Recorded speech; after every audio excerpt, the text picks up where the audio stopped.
अल्लाह ताला के बाबरकत नाम से जो बड़ा मेहरबान और निहायत रहम करने वाला है। सेक्शन 3 बेसिकली बेटे आपके पास वेव्स के हवाले से है और वेव्स पढ़ने से पहले आपको ये पता होना चाहिए कि वेव्स प्रोड्यूस कैसे होती हैं। तो कैसे प्रोड्यूस होती हैं वेव्स बेटे? Waves are produced due to vibration या ऑसिलेशन भी बोलते हैं। प्रोड्यूस्ड ड्यू टू वाइब्रेशन या ऑसिलेशन, और इन्हीं दोनों चीजों को हम लोग क्या भी बोलते हैं? वेव भी बोलते हैं बेटे। वेव का काम क्या है? इट ट्रांसफर एनर्जी बेटे। ये एनर्जी ट्रांसफर करती है बेटे। क्या ये मैटर ट्रांसफर करेगी? मैटर से मुराद बेटा कोई मास को एक जगह से दूसरी जगह तक ले जाएगी? No, it only transfers energy, so it does not transfer matter. Matter नहीं ट्रांसफर हो रहा बेटा, सिर्फ और सिर्फ एनर्जी आपके पास क्या हो रही है बेटे? ट्रांसफर हो रही है। ठीक हो गया।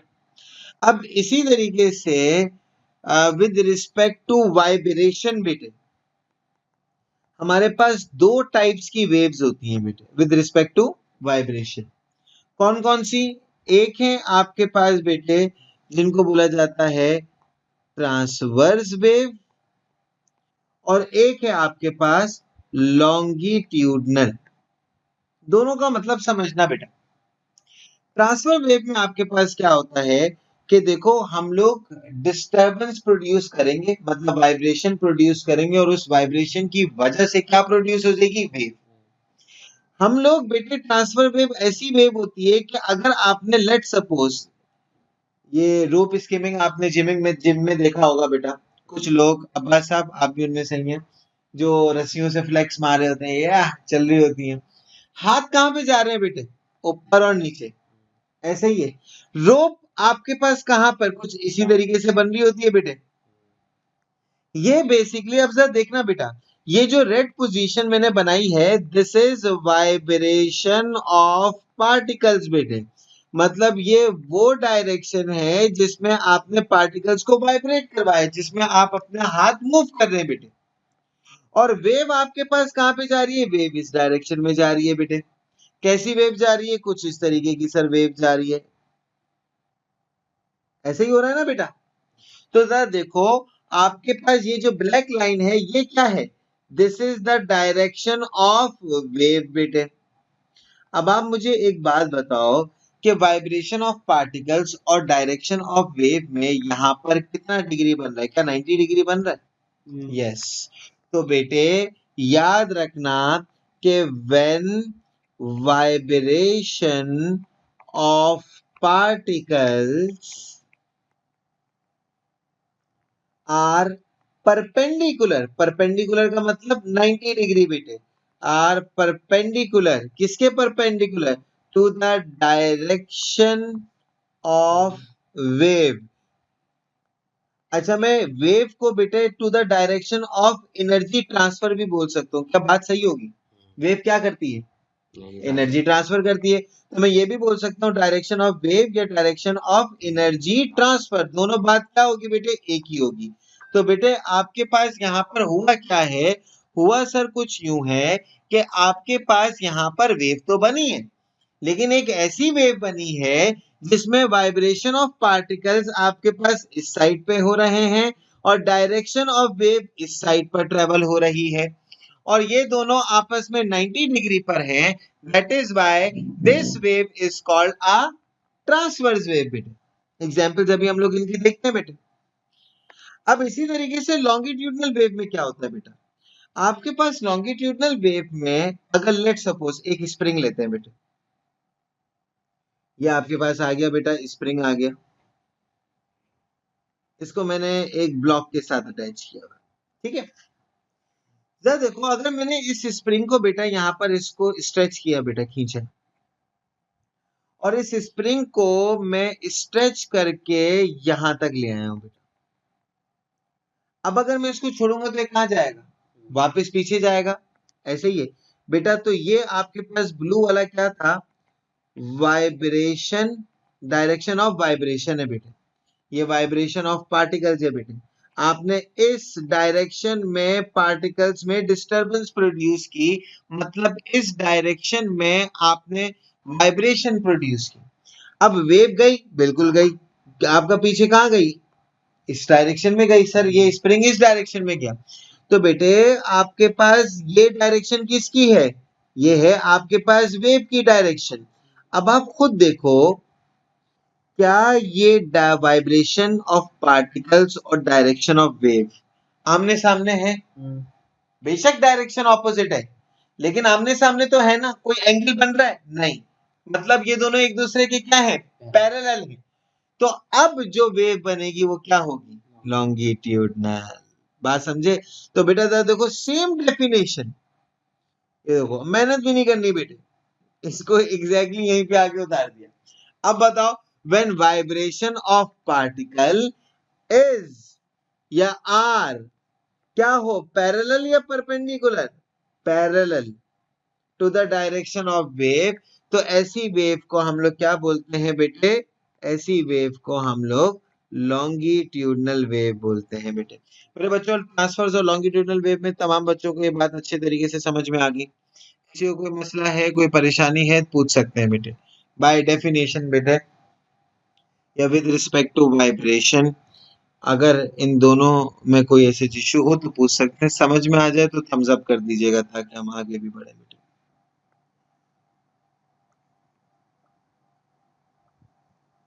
ठीक हो गया बेटे। अब इसी तरीके से जरा देखो, इसकी कुछ और भी प्रॉपर्टीज हम लोग देख लेते हैं। आपके पास ट्रांसफर वेव में क्रस्ट और ट्रफ होते हैं। एक होता है क्रस्ट, ऊपर वाला पार्ट क्रस्ट होता है, नीचे वाला पार्ट आपके पास ट्रफ होता है।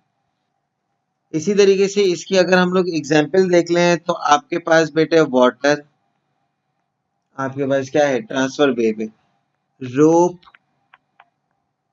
ट्रांसफर वेव है। जितनी भी इलेक्ट्रोमैग्नेटिक, अभी हम इलेक्ट्रोमैग्नेटिक वेव्स के बारे में देखेंगे, इलेक्ट्रोमैग्नेटिक वेव्स जितनी भी हैं वो सब की सब क्या है, ट्रांसफर्स है। इलेक्ट्रोमैग्नेटिक क्या होती है, ये अभी अगला टॉपिक हमारा वही है बेटे। इसी तरीके से एक होती है साइस्मिक वेव्स। अर्थक्वेक में जो वेव प्रोड्यूस होती है ना, उनको हम लोग साइस्मिक वेव्स बोलते हैं। और साइस्मिक वेव्स की एस टाइप जो होती है बेटे, आपके पास वो ट्रांसफर।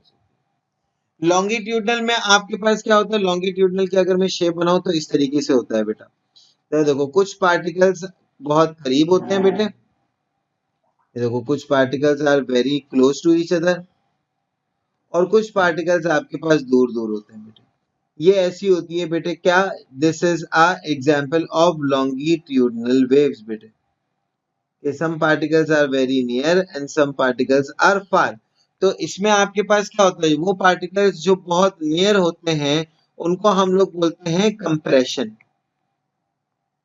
यहाँ पर वेव का प्रेशर ज्यादा होता है, तभी पार्टिकल एक दूसरे के बहुत करीब है बेटे। और इसी तरीके से ये वाला पार्ट जहां पर पार्टिकल्स एक दूसरे से बहुत दूर हैं, इसको हम लोग बोलते हैं रेयरफैक्शन। ठीक हो गया। इसकी एग्जांपल अगर हम लोग देखें तो आपके पास साउंड, स्लिंकी, स्प्रिंग, और इसी तरीके से साइस्मिक पी वेव्स। अर्थक्वेक में दो वेव्स होती हैं, एक एस और एक पी। जो पी टाइप होती है वो क्या होती है, दैट इज लॉन्गिट्यूडनल। जो एस टाइप होती है वो क्या होती है, वो आपके पास ट्रांसफर्स होती है। That is all about transfers and longitudinal. इसी तरीके से आपके पास अगर मैं विद रिस्पेक्ट टू मीडियम देख लूं, तब भी हमारे पास दो वेव्स हैं। एक आपके पास कहलाती हैं मैकेनिकल वेव्स, और एक आपके पास कहलाती हैं बेटा इलेक्ट्रोमैग्नेटिक। ट्रांसफर और लॉन्गिट्यूडनल तो हम लोगों ने पढ़ लिया बेटा, लेकिन अब मीडियम की रिस्पेक्ट से बेटा। अब जिस तरीके से देखो, अगर हम लोग, अरम साहब आपको मैं स्पेस में ले जाके अगर मैं आपसे फटा करता हूँ और आपके ऊपर बेटा गोलियां फायर करता हूँ, आप चीखें मारते हुए मुझे दिखाई दे रहे हैं बेटे, आपकी आवाज नहीं आ रही बेटा। क्यों नहीं आ रही, क्योंकि स्पेस में क्या नहीं है, एयर नहीं है बेटे। और एग्जैक्टली, और साउंड ट्रेवल करता कब है, जब एयर होगी बेटे। ठीक है बेटे। तो बेटा मैकेनिकल वेव कौन सी वेव हो गई? मैकेनिकल वेव एक ऐसी वेव है which requires medium to travel, which requires medium to travel. जैसे कि आपके पास यहाँ पे एग्जाम्पल हो जाएगी बेटे, साउंड हो गया, वाटर हो गया, एयर कोई वेव नहीं है, साउंड और वाटर वेव्स ये दोनों दो ऐसी वेव्स हैं जिनको मीडियम चाहिए। इलेक्ट्रोमैग्नेटिक कौन सी होती है? Which do not require medium to travel. मतलब सेम टू सेम वही डेफिनेशन, बस सिर्फ और सिर्फ क्या फर्क आ गया कि इनको मीडियम नहीं चाहिए। सर ऐसी कौन सी वेव होती है जिनको मीडियम नहीं चाहिए? बेटे मुझे एक बात बताओ, सन से जितनी भी रेडिएशन हमारे पास आ रही है, क्या वो कोई मीडियम से ट्रेवल होते हुए आ रही है? नहीं, वो इलेक्ट्रोमैग्नेटिक है।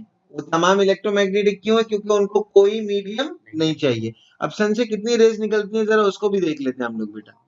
रेडियो, माइक्रो, उसके बाद फिर इंफ्रारेड, उसके बाद फिर विजिबल, विजिबल लाइट जो हम लोगों को दिखती है, उसके बाद फिर यूवी रेस, अल्ट्रावायलेट, फिर आपके पास एक्स रे, और फिर आपके पास गामा रे। ये तमाम की तमाम रेज आपके पास कौन सी हैं? ये all these waves are called electromagnetic. मतलब इनको मीडियम नहीं चाहिए टू ट्रेवल। मजे की बात ये है कि ये जो तमाम की तमाम वेव्स है बेटे, ये स्पीड ऑफ लाइट से ट्रेवल करती हैं। अगर मैं सबकी स्पीड देखूं तो 3 एक्सपोनेंट 8 मीटर पर सेकेंड है बेटे। उनकी अलग है बेटा, उनकी कोई फिक्स नहीं है बेटे। मैकेनिकल और इलेक्ट्रोमैग्नेटिक भी समझ में आ गया? आई होप सो बेटे आ गया होगा। बेटा किसी को कोई सवाल है तो वो मुझसे पूछ भी सकते हैं बेटे। अब इसी तरीके से कुछ इस चैप्टर में हम लोग बेसिक चीजों के बारे में भी पढ़ेंगे बेटा।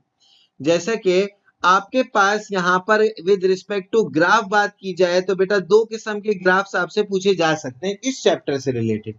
एक आपके पास ग्राफ होता है बेटा जिसमें डिस्प्लेसमेंट और डिस्टेंस है। देखो दिस इज, वालेकुम अस्सलाम उस्मान भाई, क्या हाल है? अल्हम्दुलिल्लाह। उस्मान भाई तबीयत कैसी चल रही है आपकी? अच्छा जी, तो हमारे पास यहाँ पर एक या तो डिस्प्लेसमेंट टाइम डिस्टेंस ग्राफ होता है, या तो आपके पास यही ग्राफ होता है लेकिन अब उसमें आपके पास क्या होता है? डिस्प्लेसमेंट और टाइम का ग्राफ होता है। ये दो ग्राफ्स आपके पास होते हैं। Either the graph is displacement distance or the graph is displacement time। अब जरा देखो इन दोनों ग्राफ से हम लोगों को पता क्या चलता है, जरा ये भी देखते हैं। अगर आपके पास बेटे डिस्प्लेसमेंट और डिस्टेंस का ग्राफ है बेटे, तो बेटा इस ग्राफ की मदद से आप क्या फाइंड आउट कर सकते हैं? इस ग्राफ की मदद से आप एम्पलीट्यूड फाइंड आउट कर सकते हैं। इसी ग्राफ की मदद से बेटे आप वेव लेंथ फाइंड आउट कर सकते हैं बेटे। ये दो चीजें आप कहाँ से फाइंड आउट कर सकते हैं? यहीं से करते हैं बेटे। तो you can find out amplitude. Amplitude क्या होता है वो भी बताऊंगा बेटा। You can find out wavelength from here. इसी तरीके से इस ग्राफ से डिस्प्लेसमेंट टाइम ग्राफ से आप एम्पलीट्यूड तो यहाँ पे भी फाइंड आउट कर सकते हैं, लेकिन टाइम दिया हुआ है तो इसलिए you can find out time period बेटे। टाइम पीरियड का मतलब क्या होता है ये भी अभी हम लोग देखते हैं बेटे। वैसे जनरली टाइम पीरियड किसको बोलते हैं सर? कोई भी किसी भी चीज जो एक दफा घूम के आ जाए उसको क्या बोलेंगे? उसका टाइम टाइम पीरियड बोलेंगे। अब जरा देखो ये आपके पास वेव्स होती हैं बेटे, ये ठीक हो गया बेटा। अगर मीन पोजीशन से मैक्सिमम पोजीशन तक का आप डिस्प्लेसमेंट देख लें तो दैट इज एम्पलीट्यूड बेटे। नहीं नहीं, एम्पलीट्यूड और मतलब एम्पलीट्यूड टाइम पीरियड नहीं है। हमने क्या किया यहाँ पे, आप क्या क्या फाइंड आउट कर सकते हैं। मतलब एम्पलीट्यूड अलग है, वेवलेंथ और टाइम पीरियड अलग है मेरे बच्चे, ठीक है? तो आपके पास बेटा ये जो चीज है ना, this thing is called amplitude. तो अगर आपसे कोई पूछ ले व्हाट इज एम्पलीट्यूड, तो we can say, what we can say, yes, नहीं मैक्सिमम टू मिनिमम नहीं, maximum to, it is the max displacement from mean position. या इट इज वगैरह ये सारी छोड़ो, डायरेक्ट लिखते हैं sir maximum displacement from mean position. Mean position कौन सी होती है? जहां पे उसका डिस्प्लेसमेंट 0 होता है बेटा। ठीक हो गया बेटा। अब इसी तरीके से आपके पास वेवलेंथ क्या होती है बेटे? वेवलेंथ का मतलब एक वेव की लेंथ इज कॉल्ड वेवलेंथ। अब वेवलेंथ कहां से कहां मेजर करते हैं? देखो, या तो आप क्रस्ट से क्रस्ट तक मेजर कर लो बेटा ये। अब जरा देखो, ये हॉरिजॉन्टल है या वर्टिकल है? हॉरिजॉन्टल डिस्टेंस है बेटा। This is your wavelength. अच्छा, ट्रफ से ट्रफ तक, अब हमारे पास यहाँ पे एक ट्रफ बना हुआ है, लेट सपोज यहाँ पे एक और ट्रफ बना हुआ होता, तो ट्रफ से ट्रफ तक भी अगर मैं मेजर करता तो वो भी क्या था आपके पास? वेवलेंथ ही था बेटा।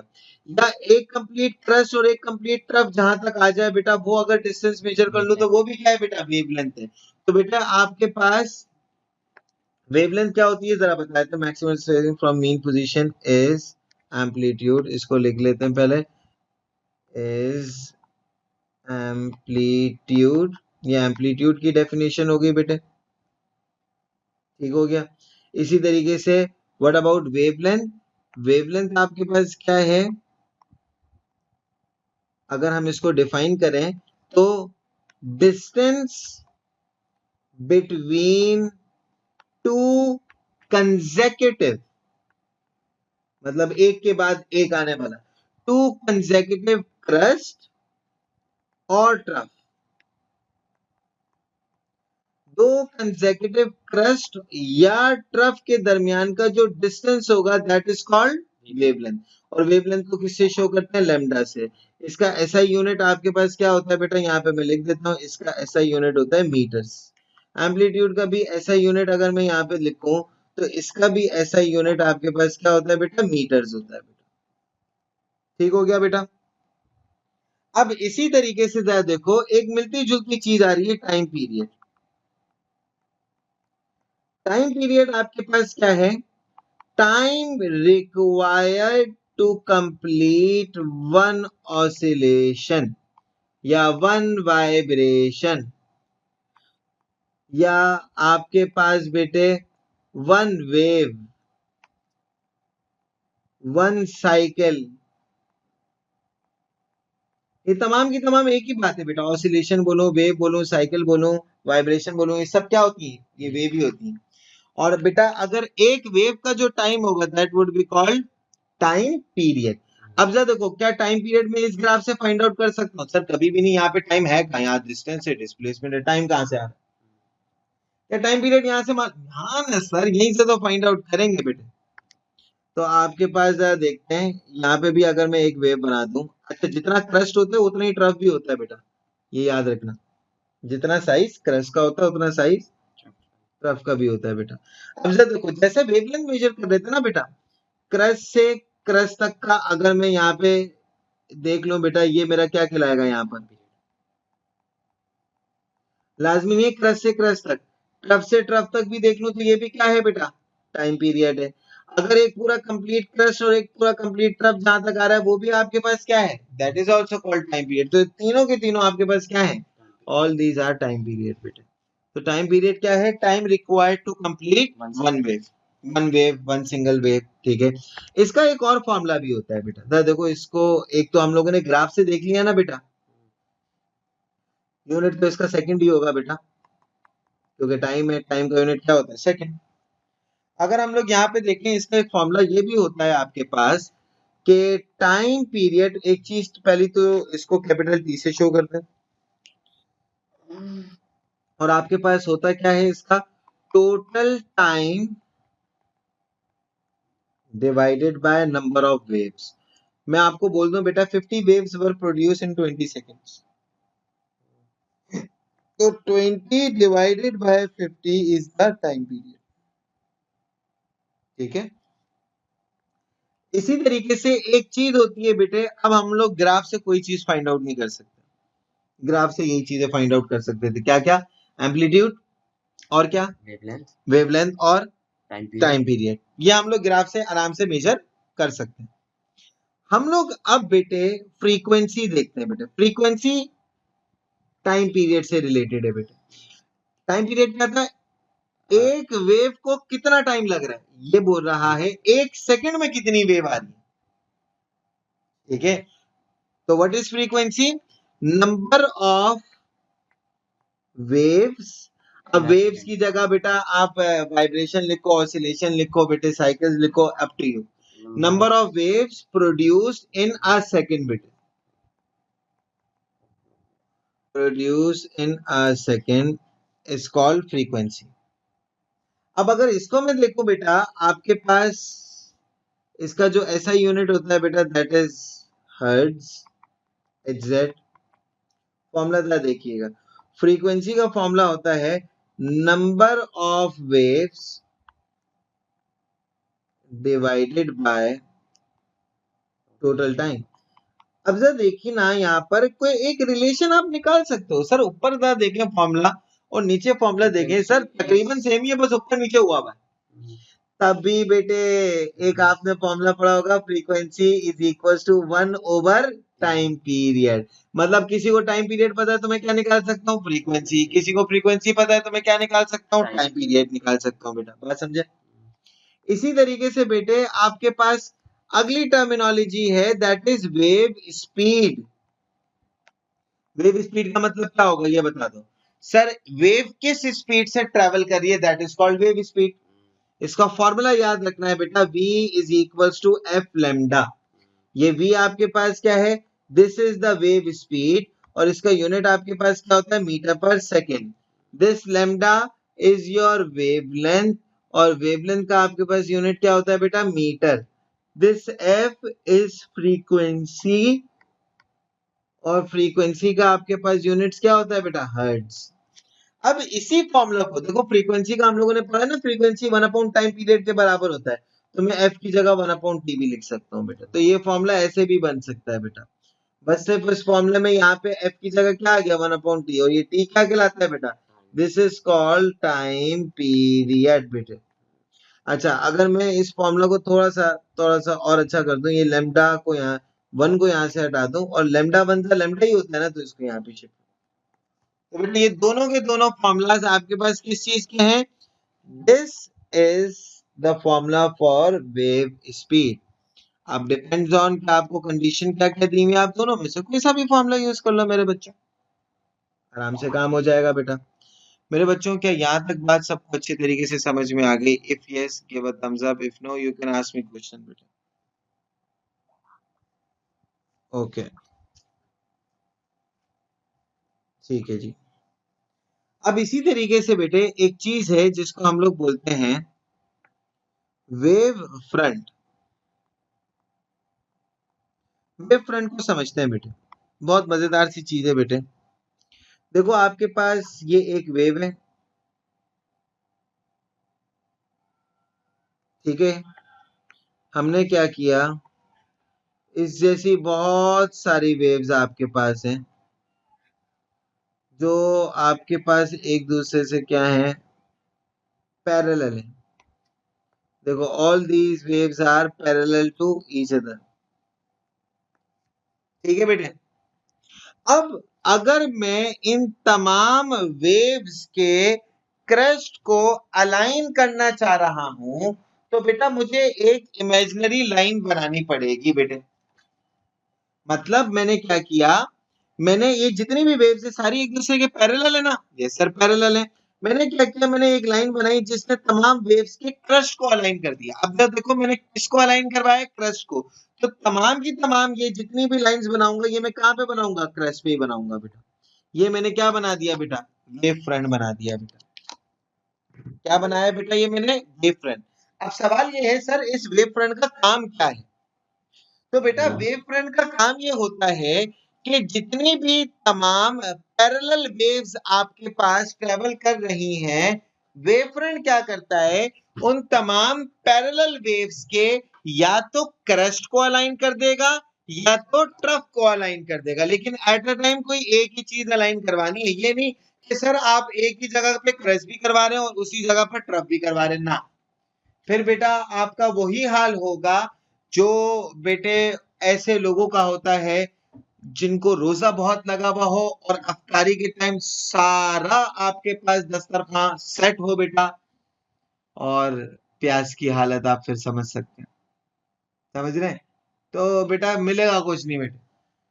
तो या तो देखो मैंने क्या किया, तमाम लाइंस कहां पे बनाई, क्रस्ट पे, या तो तमाम लाइन क्या कहां बनाऊंगा, ट्रफ पे, और इसी को हम लोग क्या बोलते हैं बेटा, वेव फ्रंट। या तो देखो मैंने तमाम कहां पे बनाई, क्रस्ट पे बना दी बेटे, ऑल आर ऑन क्रस्ट।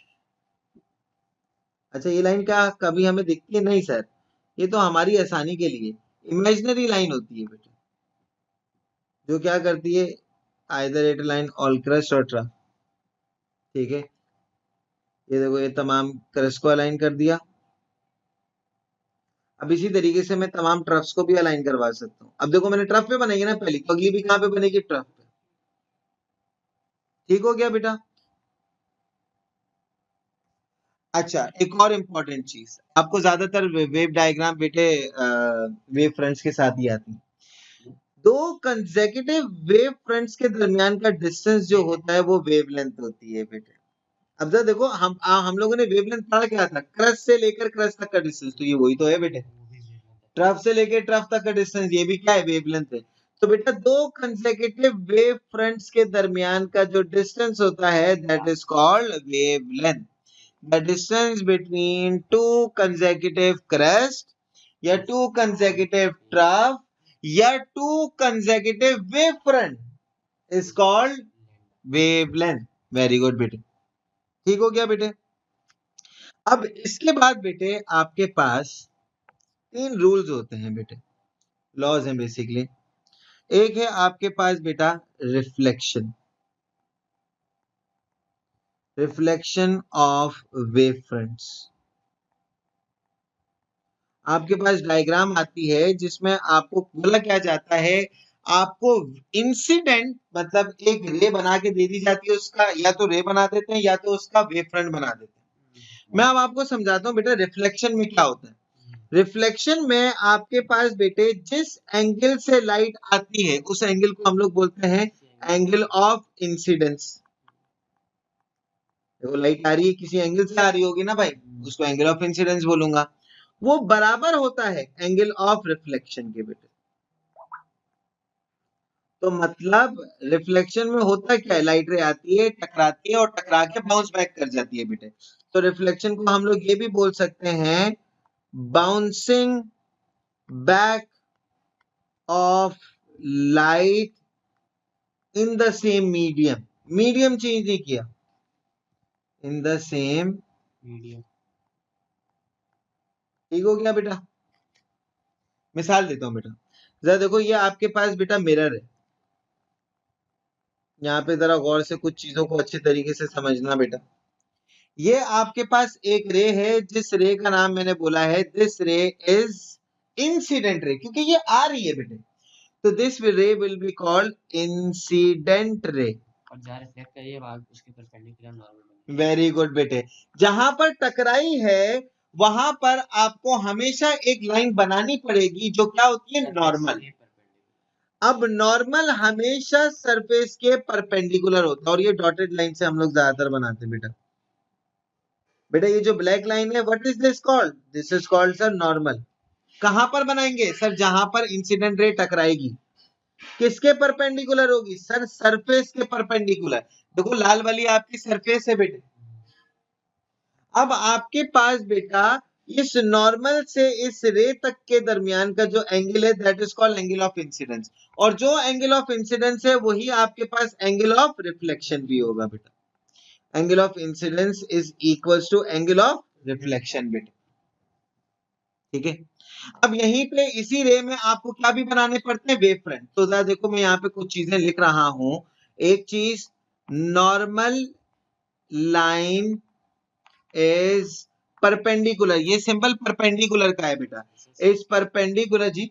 सवाल है सर कि इसके अंदर आप वेव फ्रंट कैसे बनाएंगे जब यहाँ पे कोई क्रस्ट और वो नहीं, हम लोग ये क्रस्ट और ट्रफ पे आपके पास हम लोगों को ये पता होता है कि ये आपके पास क्या है, ये ट्रांसफर वेव है। हम कहाँ पे बनाएंगे वो मैं बताता हूँ। रिफ्लेक्शन वाले को इस पे बनाएंगे, दोनों पे बनाना पड़े आपको। हो सकता है इंसिडेंट के बना के दे दी जाए, आपको रिफ्लेक्शन के बनाने हैं, और वो कैसे बनाना है वो मैं आपको बताऊंगा, वो आपको तमाम चीजें बताऊंगा।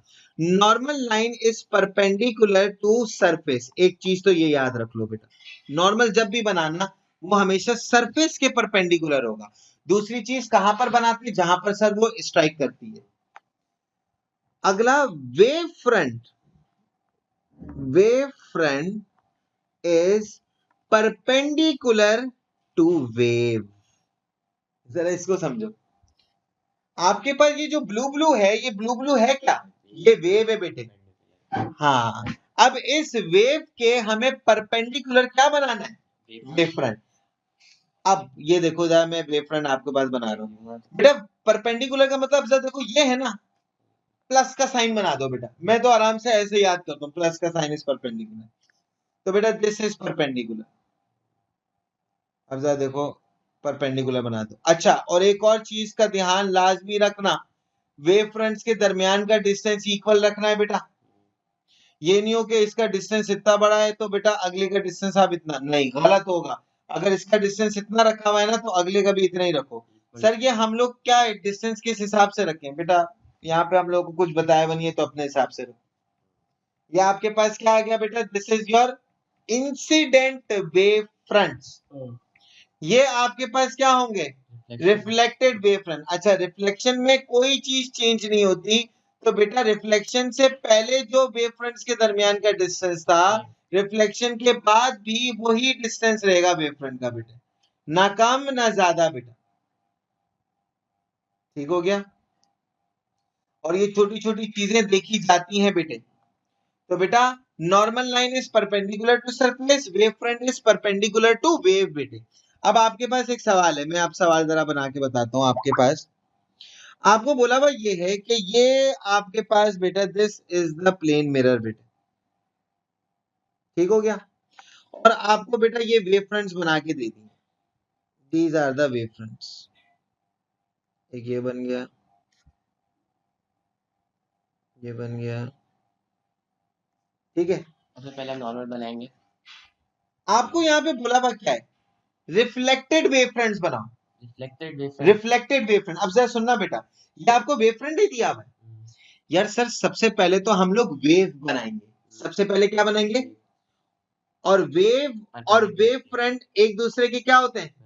देखो हम लोगों के पास यहाँ पर वेव थी तभी वेव फ्रंट बनाए ना बेटा। अब यहाँ पे कहीं वेव दी भी है नहीं, तो आप सबसे पहले क्या करो, अच्छा इसको जरा मैं कंफ्यूज ना हो, ये सरफेस है बेटा, मिरर है बेटा ये, ठीक है। नॉर्मल तो बनाना पड़ेगा। हाँ नॉर्मल बनाना पड़ेगा, यस, लेकिन सबसे पहले क्या बनाएंगे, वेव। और वेव किसके परपेंडिकुलर होती है, वेव फ्रंट के बेटे। तो जरा देखो ये वेव फ्रंट है ना, इसका परपेंडिकुलर क्या यही बनेगा, बिल्कुल। जरा देखो यही बन रहा है, तो मैंने बना दिया बेटा, दिस इज माई वेव बेटे, बन गई। वेव जहां पर टकराती है वहां पर क्या बनाते हैं, नॉर्मल। अब जरा देखो वेव कहां पर टकराई है, सर वेव यहां पर टकराई है। नॉर्मल किसके परपेंडिकुलर होते हैं, सरफेस के। सर सरफेस ऐसी है तो इसका परपेंडिकुलर कुछ ऐसा बनेगा सर। गौर से देखना एक एक चीज बेटे। बेटा अब आप इसको प्रोटेक्टर से अगर बनाना चाहे बना सकते हैं, लेकिन इसमें इतना प्रिसाइज होने की हम लोगों को जरूरत नहीं है। मतलब ऐसा नहीं है कि एग्जैक्ट 80 डिग्री आना चाहिए, 90 ना बेटा, ऐसा नहीं है। तो हम लोग अपने अंदाजे से भी बना सकते हैं, जैसे अभी मैं बना रहा हूँ बेटा। तो बेटा ये देखो आपके पास ये आ गया क्या, नॉर्मल। रिफ्लेक्शन में होता क्या है, जिस एंगल से लाइट आती है उसी एंगल से लाइट रिफ्लेक्ट कर जाती है, क्या यही रिफ्लेक्टेड रे बन जाएगी। तो जरा देखो मैंने ये रिफ्लेक्टेड रे बना दी बेटा, जरा मैं रिफ्लेक्टेड रे बना रहा हूं बेटा, दिस इज माय रिफ्लेक्टेड। अब इस रे के क्या बनाना है, परपेंडिकुलर आपके पास क्या होगा, वेव फ्रंट। जरा देखो ये रे आ गई ना रिफ्लेक्टेड रे, इसका परपेंडिकुलर यही होगा। तो देखो हर, ये देखो हर इसके एज पे जाके ऐसे ही वेव फ्रंट बन रहे ना बेटा, हर एज पे जाके ऐसा वेव फ्रंट बना दो। देखो रिफ्लेक्टेड रे का वेव फ्रंट ऐसे ही बना ना, ये जैसा वेव फ्रंट बना है वो हर किसी के एज पे जाके बना दो। तो जरा देखो यहाँ पे मैं बना रहा हूँ, कलर दूसरा ले लेता हूँ, ये देखो ठीक हो गया। अच्छा, आपके पास इसी तरीके से ये हो गया, इसी तरीके से ये हो गया, ये आपके पास क्या बन गई? ये तमाम की तमाम जो ग्रीन से मैंने बनाए हैं, what are these? These are the wave fronts. कौन से? रिफ्लेक्टेड रे के बेटे। मेरे बच्चों, क्या ये बात आप सबको अच्छी तरीके से समझ में आई है? हमना जी, माइक ऑन करें और क्या समझ में नहीं आया वो बताइए। सर इस डायग्राम में जो ब्लू लाइंस है वो क्या है? वो वेव फ्रंट है बेटे, इंसिडेंट रे के। हमारे पास पहले बताओ, इंसिडेंट रे बनी हुई थी? नहीं बनी हुई थी ना, हमें उनके वेव फ्रंट दे दिए। तो हमने सबसे पहले इंसिडेंट रे बनाई, फिर वो इंसिडेंट रे जहां पे टकराई वहां पे नॉर्मल बनाया, फिर उसकी रिफ्लेक्टेड रे बनाई। अब इस रिफ्लेक्टेड रे का वेव फ्रंट कैसा होगा? इसके परपेंडिकुलर, ये पता चल गया ऐसा। अब इस टाइप का वेव फ्रंट, हर वेव फ्रंट, वो जो ब्लू लाइन उन्होंने डायग्राम में दी हुई थी उसके एज पे जाके बना दिया। तो ये तमाम के तमाम ग्रीन आपके पास है, ये रिफ्लेक्टेड रे के वेव फ्रंट से बेटे। All set? यस। अच्छा, एक और चीज बेटे, ये अभी हम लोग रिफ्लेक्शन पढ़ रहे हैं ना बेटा, तो याद रखना, before and after reflection speed, frequency, wavelength, ये तमाम की तमाम चीजें बेटे remain same. Speed, frequency, wavelength remain same बेटे, कोई चीज चेंज नहीं होती बेटे। इसलिए देखो, वेव फ्रंट्स के दरमियान का गैप भी आपके पास क्या रहा बेटा? सेम रहा बेटा। सेट हो गया? अब इसी तरीके से एक और चीज होती है बेटा, दैट वाज रिफ्लेक्शन। अब आपके पास आती है रिफ्रैक्शन। रिफ्रैक्शन आपके पास क्या होता है मेरे बच्चे? रिफ्रैक्शन इज के लाइट आई, टकराई, एक मीडियम में होगी, अब वो टकराने के बाद किसी दूसरे मीडियम में चली जाएगी। जैसे अभी आपके पास बेटे वाटर है, लाइट पहले आपके पास वाटर एयर में थी, अब वो टकरा के वाटर के अंदर चली गई, क्या मीडियम चेंज हुआ? यस। इसी तरीके से अगर वाटर वेव्स की बात करें हम लोग, रिफ्रैक्शन और ये जितनी भी चीजें पढ़ रहे हैं, डायफ्रैक्शन, रिफ्लेक्शन, रिफ्रैक्शन, ये वाटर वेव्स के लिए अलग पढ़ेंगे, लाइट के लिए अलग पढ़ेंगे। अभी जितनी भी चीज पढ़ रही है वाटर वेव्स के लिए सर वाटर के अंदर जब मीडियम चेंज होता है, एयर से वाटर में अच्छा जाते हैं, नहीं, तो वाटर का मीडियम क्या चेंज होता है, जरा ये पहले सब सवाल है। देखिए जो रे है ना वो वाटर में गई, ना ना ना, अभी ये तुम लाइट की बात कर रहे हो ना, वाटर, मैं वाटर वेव के अंदर ही रिफ्रैक्शन की बात कर रहा हूँ। नहीं तो मैंने तो कुछ और पूछा। हाँ, वो अभी अगला टॉपिक है इसलिए मैंने आपको रोक दिया, वो अभी नहीं पूछा बेटा। तो रिफ्रैक्शन यहाँ पे हम लोग किसके अंदर देख रहे हैं? किसकी देख रहे हैं? वाटर की। तो बेटा वाटर के लिए दो मीडियम होते हैं, एक होता है डीप, एक होता है शैलो। इनको याद कर लो बेटा। जब भी वाटर डीप में होगा बेटा, उसकी स्पीड इंक्रीज होगी, उसकी वेवलेंथ इंक्रीज होगी, ठीक है, फ्रीक्वेंसी सेम रहती है बेटा, फ्रीक्वेंसी सेम है बेटा। और बेटा ये अवे फ्रॉम नॉर्मल बेंड होगी, अवे फ्रॉम नॉर्मल। अगर वाटर वेव शैलो में होगी बेटे, यही तमाम चीजें क्या हो जाएंगी बेटे? रिवर्स। ठीक हो गया? देखो, स्पीड आपके पास क्या हो जाएगा? इंक्रीज के बजाय डिक्रीज, वेवलेंथ इंक्रीज के बजाय डिक्रीज, यहाँ पे ये आपके पास डिक्रीज हो जाएगा बेटा, ये भी डिक्रीज हो जाएगा, और अवे फ्रॉम नॉर्मल के बजाय टूवर्ड्स नॉर्मल बेटा। That is for what? That is for shallow region. Set? इसको हम लोग जरा, okay okay, that is for shallow region. अब जरा इसकी भी वेव डायग्राम हम लोग बना के देखते हैं बेटा। आपके पास बेटा ये आ गया, मैंने यहाँ पे बता दिया, this is a deep region and this one is a shallow region. ठीक हो गया बेटा? और आपको यहाँ पर भी मैंने क्या किया, मैंने वेव फ्रंट्स बना के दे दिए बेटा। देखो, ये आ गया वेव फ्रंट, ओके,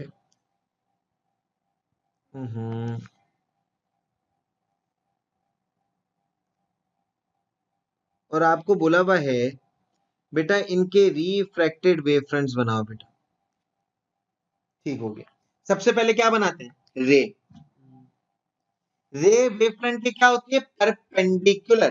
तो मतलब किसी भी एज पे आपने क्या बना ली? रे बना ली। ये मैंने पर्पल से क्या बनाई है बेटा? ये मैंने रे बनाई है बेटे। रे जहां पर भी टकराती है वहां पर क्या बनाते हैं? नॉर्मल। सर ये नॉर्मल है, यहाँ पे बनेगा। नॉर्मल किसके परपेंडिकुलर होता है? सरफेस के बेटे। तो ये रेड रेड सरफेस है बेटा, इसके परपेंडिकुलर मैंने क्या बना दिया बेटा? अब ये रे कहां जाएगी बेटे? देखो डीप से शैलो में जा रही है, तो टुवर्ड्स नॉर्मल बेंड होगी या अवे फ्रॉम नॉर्मल? बेटा अगर शैलो में है तो टुवर्ड्स नॉर्मल। तो बेटा ये देखो ये नॉर्मल है ना, ये वेव अगर सीधी सीधी चली जाती तो ऐसे चली जाती। अभी सीधी नहीं जा रही, क्या हो रही है? नॉर्मल के करीब हो रही है, तो ये नॉर्मल के करीब हो गई बेटा। देख रहे हो बेटा? सर रिफ्लेक्ट नहीं हुई है। नहीं ना बेटा, रिफ्रैक्शन हो रही है बेटा। रिफ्रैक्शन है, रिफ्लेक्ट होता तो ऐसे ही चला जाता ना वो तो। अभी तो मीडियम चेंज हो रहा है। देखो डीप में कहाँ चली गई? शैलो में। और डीप से शैलो में जाते हैं तो बेटा ये टुवर्ड्स नॉर्मल बेंड हो गया। जरा इसको हम लोग बनाते हैं, दिस इज टुवर्ड्स। इसका तो अंदाजे से बनाते हैं ना। हाँ इसका वही बिल्कुल अंदाजा है, कोई बड़े इतना बड़े एंगल से छोटा है। हाँ बस सिर्फ इस चीज का ध्यान रखना है कि इस एंगल से छोटा ही रखो बेटा, टुवर्ड्स दिखना चाहिए। दिख रहा है यहाँ पे टुवर्ड्स नॉर्मल। अब आपने क्या बनाना है? इसके वेव फ्रंट। अब जरा देखो वेव फ्रंट हमेशा किसके परपेंडिकुलर होते हैं? वेव के। तो ये वेव है, इसका परपेंडिकुलर यही हो जाएगा। तो बेटा इस जैसे वेव फ्रंट हर जगह बना दो बेटा। तो देखो इस जैसे वेव फ्रंट हमने हर जगह बना दी। ऐसे वेव फ्रंट बन रहा था ना बेटा, तो देखो ये बन गया, ये बन गया बेटा। ठीक है, इसी तरीके से ये बन गया। ये जो ग्रीन बनाए हैं ये क्या है? These are the wave fronts. किसके? रिफ्रैक्टेड रे के। अब जरा देखो आपके पास डीप से शैलो में जाते हुए आप यहाँ पर दो चीजों का अंदाजा खुद लगा सकते हो। क्या वेवलेंथ कम हुई है? हाँ सर हुई है। कैसे पता चला? सर देखिए यहाँ पे वेवलेंथ ज्यादा थी, अब वेवलेंथ क्या हो गई है? कम। और वेवलेंथ कम है तो स्पीड भी आपके पास क्या हो चुकी होगी? कम हो चुकी होगी बेटे। एंड दिस इज द रे डायग्राम ऑफ रिफ्रैक्शन बेटे। रिफ्रैक्शन की एक और रे डायग्राम देखते हैं जिसमें हम लोग बेटे शैलो से डीप जा रहे हैं बेटे। ठीक है, ये तो डीप से शैलो था ना। अब जरा हम लोग जाते हैं शैलो से डीप। ये आ गया बेटा एक वेव फ्रंट, ये आ गया दूसरा वेव फ्रंट। अच्छे तरीके से मेरे बच्चों समझना है, कोई मसला कोई परेशानी की सूरत में बताना है।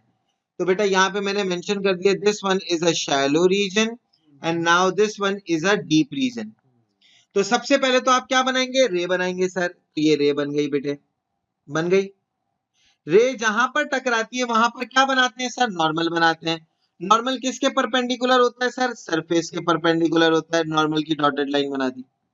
अगर ये सीधा सीधा चली जाती तो ऐसे जाती ना। अभी डीप में जा रही है, टुवर्ड्स जाएगी या अवे जाएगी? तो बेटा ऐसे चली आनी चाहिए। तो हमने क्या किया? ये आपके पास रे बन गई भाई, अवे चली गई। अब इसका वेव फ्रंट कैसा बनेगा? ऐसा बनेगा बेटा, परपेंडिकुलर ऐसा ही है। तो बेटा अब इस टाइप के वेव फ्रंट, और वो खुद ब खुद ही, अब हम लोगों को बनाने की जरूरत भी नहीं पड़ेगी, वो खुद ब खुद ही बड़े हो जाते हैं बेटा। बस आप ध्यान रखो, आप परपेंडिकुलर बनाओ बेटा। ये देखो खुद बहुत बड़े कैसे जाएंगे? ये देखो खुद खुद ना, आप बस इस रे के परपेंडिकुलर बनाओ तुम बस, वो ऑटोमेटिकली आपके पास डिस्टेंस बढ़ा। देखो मैंने कुछ किया है, मैंने परपेंडिकुलर बनाया, डिस्टेंस बढ़ा हुआ वही आया है बेटा, खुद से नहीं बनाया। ये देखो ये है ना बेटा आपके पास, हम लोगों को वेव फ्रंट बनाना है, वेव फ्रंट परपेंडिकुलर इसके होता है ना, बस आप परपेंडिकुलर लाइन ड्रॉ करते रहो। उस लाइन को कनेक्ट करना है बस हाँ, इन लाइंस को कनेक्ट करते रहो बेटे। आप बस परपेंडिकुलर बनाओ, देखना खुद ही बड़ा हुआ आएगा बेटा। रैंडम नहीं, ये देखो मैं सिर्फ और सिर्फ कनेक्ट कर रहा हूँ। और देखो आपके पास क्या है? क्या वेवलेंथ बड़ी भी आई है? Yes sir. देखो यहाँ पे वेवलेंथ कम है सर, यहाँ पे वेवलेंथ ज्यादा है। शैलो से डीप में जाते हैं तो वेवलेंथ क्या हो जाती है बेटे? बढ़ जाती है बेटे। इसी तरीके से इस चैप्टर की आखिरी चीज एंड दैट इज डायफ्रैक्शन बेटे। डायफ्रैक्शन आपके पास क्या होता है बेटे? कि जब भी आपके पास कोई वेव गैप से पास करती है या एज से पास करती है, तो बेटा वो वेव फैल जाती है, इट स्प्रेड आउट्स बेटे। तो बेटा व्हेन रिफ्लेक्शन में क्या होता है बेटा, जरा एक एक करके रिपीट कर लेते हैं। Bouncing back of the wave in the same medium, रे आई रिफ्लेक्शन, रे आई टकराई और टकरा के वहीं पे बाउंस बैक हो गई। एंगल ऑफ इंसिडेंस और एंगल ऑफ रिफ्रैक्शन बराबर होता है।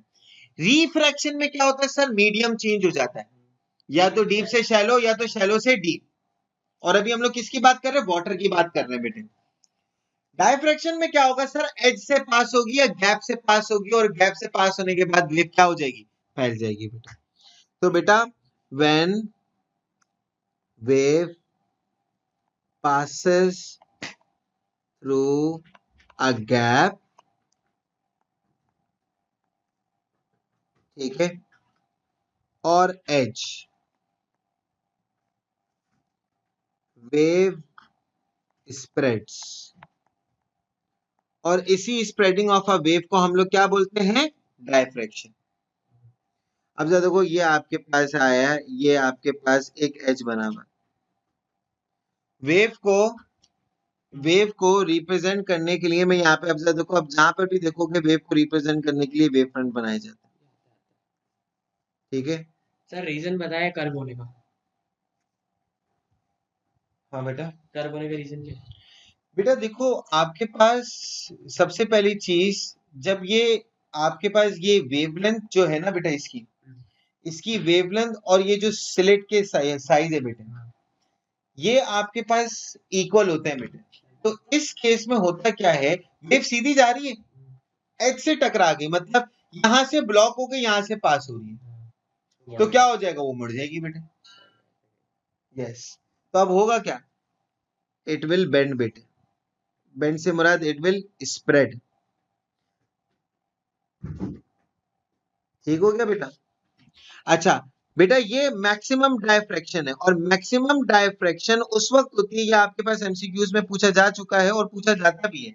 मैक्सिमम डायफ्रैक्शन कब होती है, जब आपके पास ये जो स्लिट का गैप है ना बेटा, gap size is approximately equal to wavelength. मतलब आपके पास बेटा, ये देख रहे हो ये गैप का साइज, और ये देख रहे हो वेवलेंथ, अगर ये अप्रोक्सीमेटली इक्वल है, then you will see a maximum diffraction.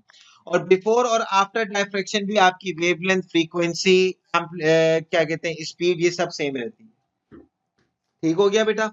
Minimum diffraction वो कभी भी हो जाएगी बेटा, मतलब मैक्सिमम नहीं हो रही, और ये उस वक्त होगा बेटा जब आपके पास वेवलेंथ और गैप का साइज बराबर ना हो। अब जिस तरीके से बेटा ये मैंने वेव फ्रंट्स बना दिए, वेवलेंथ है बेटे, गैप का साइज देखो, क्या वेवलेंथ से ज्यादा है सर, नहीं। बहुत ज्यादा है सर, वेवलेंथ। हाँ ना। देखो ये वेवलेंथ ये आ गई, और ये गैप का साइज है, खुद बताओ। तो अब क्या होगा, अब मिनिमम डायफ्रैक्शन, सिर्फ देखो एजेस फैल गए, बाकी आपके पास सब वैसे ही है, ठीक है। और before and after diffraction, speed,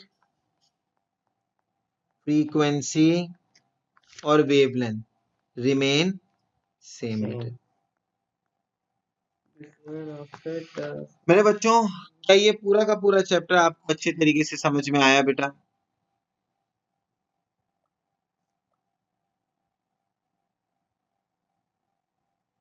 Muzammil Chaudhary जट साहब कौन है भाई?